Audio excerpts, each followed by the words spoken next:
iya mana lolo banda awa soda ene le iya aota tahun mana lolo banda awa falidu dua ledo hatena song awa iya mana lolo banda awa loh sudah pada cantik-cantik, pada ganteng-ganteng.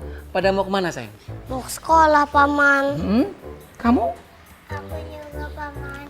Mau ke sekolah juga? Waduh, semangat belajar kalian tinggi sekali ya. Padahal kalian kan masih kecil-kecil ya. Nah, tapi biar bagaimanapun juga keinginan belajar kalian harus tersalurkan. Bagaimana kalau kalian belajar sama paman? Mau nggak? Sama Paman belajar apa? Iya, sama paman ya. Nah, kalian bisa belajar bernyanyi sama paman. Nanti paman panggilkan teman-teman paman nih untuk mengajarkan kalian menari, mendongeng, dan banyak deh pokoknya. Mau nggak? Mau nggak? Mau.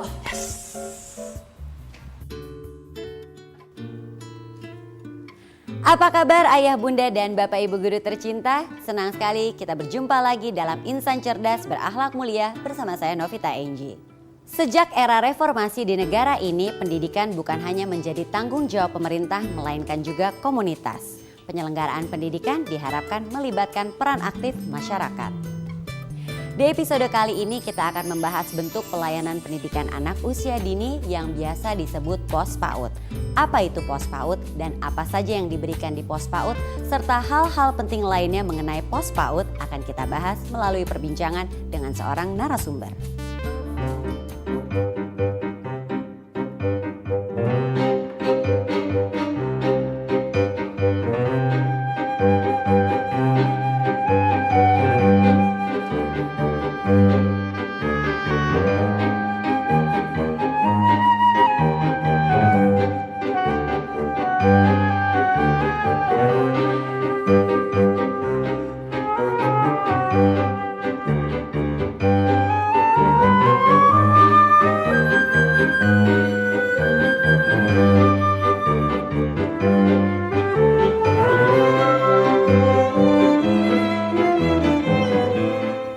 Baiklah ayah bunda dan bapak ibu guru tercinta, mari kita mulai perbincangan kita karena narasumber kita Bapak Dr. Andes Sukiman MPD yang merupakan Kepala Subdit Program dan Evaluasi Direktorat Pembinaan PAUD telah bergabung bersama kita. Apa kabar Pak Sukiman? Baik Enji. Sehat ya Pak ya? Alhamdulillah. Pak, ini kita langsung ingin tahu nih karena pembincangan kita menarik sekali mengenai pos PAUD. Ya. Apa yang dimaksud dengan pos PAUD Pak? Ya Enji, jadi pos PAUD ini merupakan salah satu bentuk layanan PAUD. Jadi layanan PAUD itu ada yang formal dalam bentuk taman kanak-kanak maupun RA. Kemudian ada yang non formal dalam bentuk kelompok bermain, taman penitipan anak, ada satuan PAUD sejenis. Salah satu bentuk satuan PAUD sejenis ini adalah pos PAUD. Pos PAUD ini merupakan layanan PAUD yang diintegrasikan dengan layanan bina keluarga balita dan posyandu. Nah, tapi ya Pak, nampaknya banyak masyarakat yang belum paham bahwa sebetulnya tanggung jawab pendidikan itu menjadi milik siapa Pak? Ya, ini tanggung jawab pendidikan tentu menjadi tanggung jawab bersama pemerintah, masyarakat, dan orang tua. Oleh karena ini juga dikaitkan dengan pos PAUD, bagaimana masyarakat bisa ikut berpartisipasi, terutama masyarakat yang di desa-desa yang mungkin tidak cocok untuk jenis layanan lain, ini bisa menggunakan layanan pos PAUD. Pak, saya pernah melihat kegiatan di pos PAUD yang melibatkan anggota masyarakat setempat Pak. Ini mungkin yang disebut kader ya Pak ya? Betul, karena memang berangkatnya ini dari layanan posyandu di mana dibina oleh ibu-ibu kader, oleh PKK. Maka untuk pos PAUD pun juga dikelola oleh kader. Di beberapa lokasi itu ada yang menyebut kadernya itu sebagai bunda PAUD.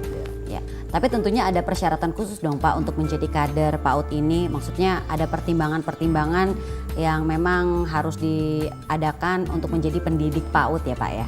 Tentu ada. Yang pertama tentu adalah sayang anak. Yang kedua sehat jasmani rohani karena dia akan menangani anak. Terus yang ketiga tentu sanggup bekerja secara sukarela karena pos PAUD ini prinsipnya adalah dari, oleh, dan untuk masyarakat, sehingga pendidiknya itu tidak memperoleh gaji secara profesional seperti di PAUD lainnya. Jadi kuncinya sebenarnya peduli akan kecerdasan penerus bangsa. Iya, betul. Iya. Harus memiliki rasa cinta kepada anak-anak dan juga kepedulian yang tinggi ya Pak ya. Iya, betul. Baik Pak, nanti kita lanjutkan lagi perbincangan kita. Jadi pemirsa, mungkin bagi Anda yang memang ingin menjadi kader PAUD, kita sudah tahu persyaratannya untuk menjadi tenaga pendidik PAUD. Tadi yang pertama harus dipenuhi adalah sayang anak, betul ya Pak ya. Dan ini semua tentunya tujuannya supaya kita bisa mencerdaskan bangsa dan akhirnya semakin banyak anak-anak Indonesia yang bisa mengenyam pendidikan. Nanti kita lanjutkan lagi perbincangan kita, jangan kemana-mana, tetap di Insan Cerdas Berakhlak Mulia.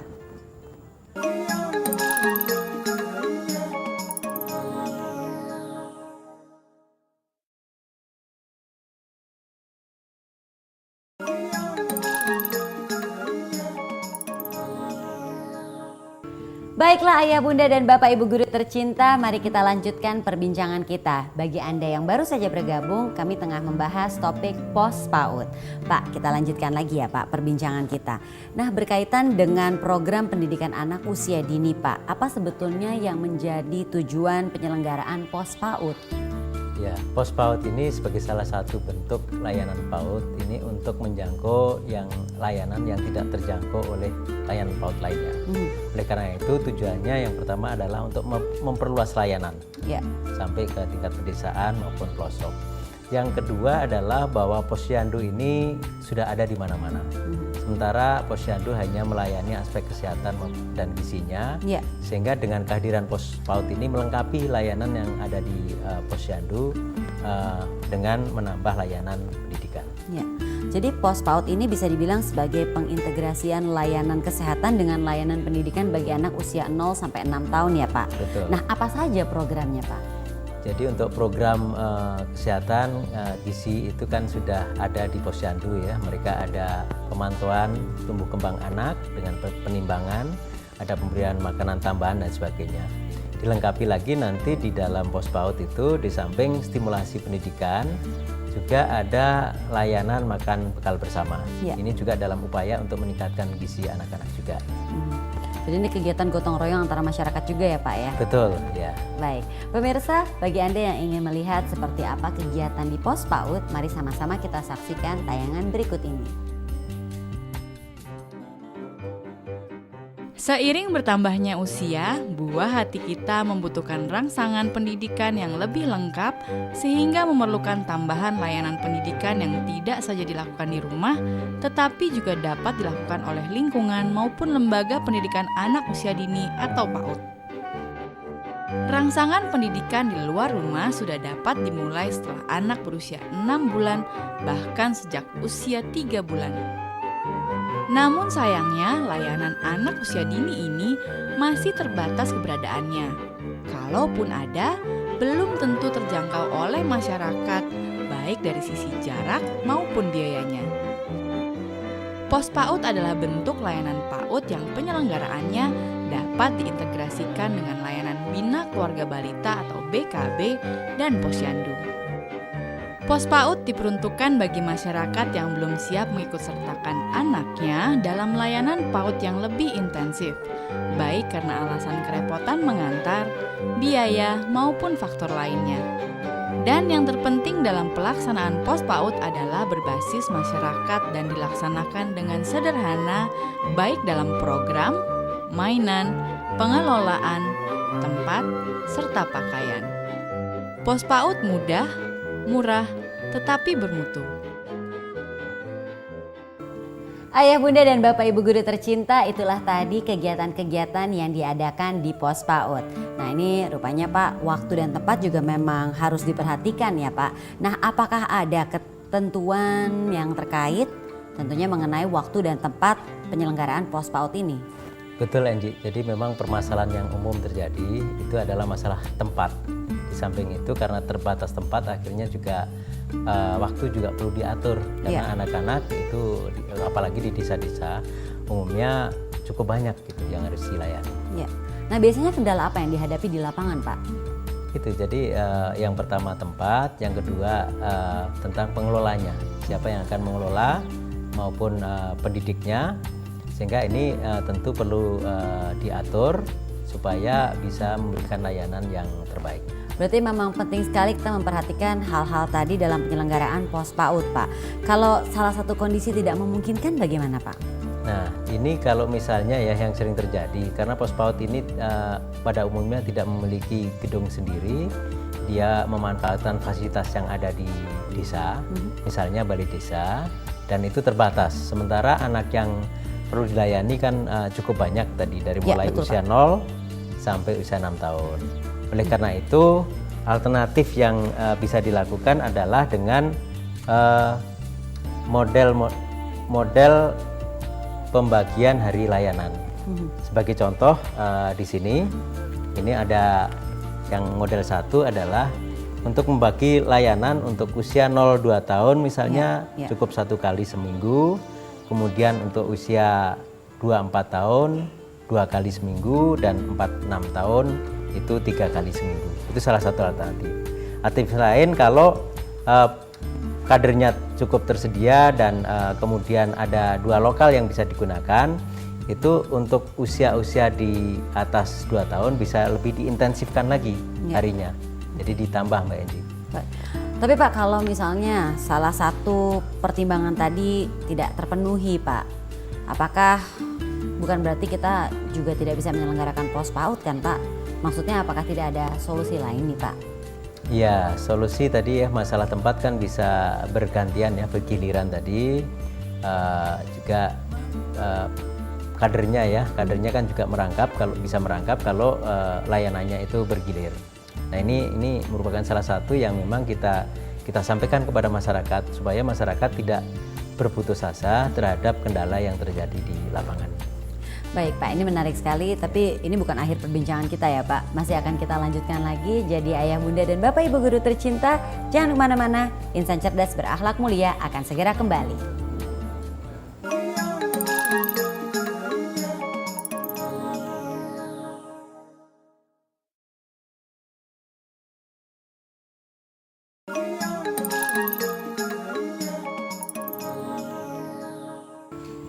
Terima kasih ayah, bunda, dan bapak ibu guru tercinta. Anda masih setia menyaksikan Insan Cerdas Berakhlak Mulia. Mari kita lanjutkan obrolan bersama dengan Bapak Sukiman. Pak, ini kita ingin tahu Pak, setelah kita tahu pengertian PAUD, pertimbangan apa saja yang perlu diperhatikan untuk menjalankannya. Yang harus kita tahu sebenarnya proses pembelajaran yang terdapat di pos PAUD ini apa ya Pak? Ya, di pos PAUD proses belajarannya juga melalui bermain, Nanji. Tapi di sana kita kelompok-kelompokkan anak ya, ada yang melalui pengasuhan bersama. Ya. Ini adalah untuk anak-anak yang di bawah usia 2 tahun. Cukup ini dilakukan seminggu sekali bersama orang tuanya. Jadi yang melakukan stimulasi pendidikan dalam hal ini adalah orang tuanya. Kemudian untuk kelompok usia di atasnya dibagi-bagi lagi, ada kelompok usia 2-3 tahun, kemudian 4-6 tahun, ini dilakukan oleh kader tanpa ada campur tangan dari orang tua. Nah, berkaitan dengan kader nih ya Pak ya. Bagaimana caranya kita mempersiapkan kader yang mampu mengelola dan juga menjadi pendidik di pos PAUD? Mengingat kan mereka ini direkrut oleh Posyandu ya Pak, oleh menjadi kader Posyandu. Iya betul, memang ini tentu ada program pelatihannya Enji ya. Jadi sebelum mereka melaksanakan tugas, mereka dilatih, dan pelatihannya pun juga ada pelatihan yang berjenjang, berkelanjutan. Nah, seperti apa nih Pak pelatihannya dan juga yang berjenjang tadi? Ya, jadi pelatihan ini untuk menyamakan konsep ya, pemahaman tentang bagaimana pengelolaan pos PAUD maupun cara mendidik di pos PAUD. Kemudian di samping teori tadi dengan proses pelatihan, ini para kader juga biasanya dimagangkan di lokasi pos PAUD yang sudah berjalan. Sehingga iklim yang sudah terjadi di pos PAUD yang sudah berjalan, yang sudah cukup baik ini, nanti bisa ditiru oleh pos PAUD yang akan dibuka ini. Okay. Ya. Pak, frekuensi waktu pembelajaran ini disesuaikan dengan umur kan ya Pak ya? Berdasarkan kelompok umur. Nah, bisa dijelaskan nggak sebenarnya berapa kali dalam seminggu penyelenggaraan proses belajar bagi kelompok-kelompok umur ini, Pak? Ya. Nah, ini untuk proses pelajaran sendiri untuk anak usia 0-2 tahun cukup seminggu sekali sekitar 2 jam dalam proses pengasuhan bersama. Untuk anak-anak yang di atas itu karena dia bermainnya itu sudah mulai betah anak-anak gitu ya. Sudah kuat lama ya mainnya, Pak ya. Kuat lama sehingga memang paling tidak itu 3 jam ya. 3 jam termasuk untuk acara pembukaan sama penutupan dan juga proses bermainnya. Oke. Tapi kan Pak, pengaturan waktu itu bukan hanya untuk anak-anak, ini juga berlaku untuk tenaga pendidik ya Pak ya? Ya betul, tentu Anji. Jadi pengaturan waktu ini kan untuk keduanya, baik untuk peserta didik maupun untuk pendidik. Ya. Jadi dengan pengaturan waktu ini, pendidik jelas kapan dia mendidik untuk kelompok tertentu, sehingga dia mempersiapkan untuk kelompok itu dan kapan dia mendidik untuk kelompok lain. Pak, baik, nanti kita lanjutkan lagi pertanyaannya, tapi sekarang ini Pak juga sudah ada pemirsa yang menyiapkan pertanyaan berkaitan dengan tema kita Pos PAUD. Ini dia.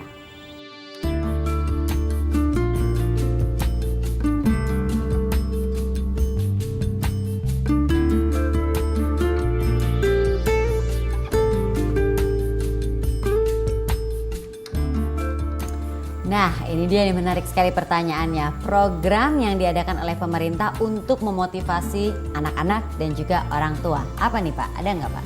Ya ada, Enji. Jadi untuk motivasi masyarakat maupun orang tua, itu setiap tahun ada semacam festival ya untuk anak-anak usia dini. Ya. Mereka mengekspresikan berbagai kemampuannya, seperti menggambar, ataupun mendongeng, menyanyi, dan sebagainya. Juga di dalam hari-hari besar anak, terutama pada Hari Anak Nasional, itu mereka juga ada berbagai aktivitas ya yang diikuti oleh masyarakat maupun oleh semua anak-anak baik pos PAUD, kelompok bermain, TPA maupun juga yang TK. Ini sudah ada setiap tahun rutin dilaksanakan di berbagai daerah. Baik. Semoga apa yang menjadi pertanyaan Anda terjawab ya, Ayah Bunda dan Bapak Ibu guru tercinta. Lanjut lagi ya, Pak, kita ingin tahu apakah ada laporan yang diberikan terhadap perkembangan program-program di Pos PAUD kepada pihak-pihak tertentu? Ada, Enji. Jadi laporan itu kalau untuk laporan perkembangan diberikan kepada orang tua. Ini sekurang-kurangnya diberikan setiap 6 bulan sekali. Ini untuk pihak-pihak yang terkait ya Pak ya? Iya, untuk orang tua yang pertama tadi untuk laporan perkembangan anak, sekurang-kurangnya 6 bulan sekali. Tetapi kalau lembaga memandang perlu bisa tengah semester ya, jadi 3 bulan dilaporkan, bisa seperti itu. Kemudian untuk pelaporan program, karena Pos PAUD ini dikelola di tingkat desa, maka juga perlu ada laporan untuk tingkat desa. Tadi ada tim pembina tingkat desa, ini diberikan laporan dalam forum rapat biasanya setahun 2 kali. Juga kepada pemerintah. Kalau kepada pemerintah, bagi lembaga yang menerima bantuan dari pemerintah, tentu juga harus mempertanggungjawabkan sesuai dengan ketentuan yang diatur dalam bantuan tersebut. Di samping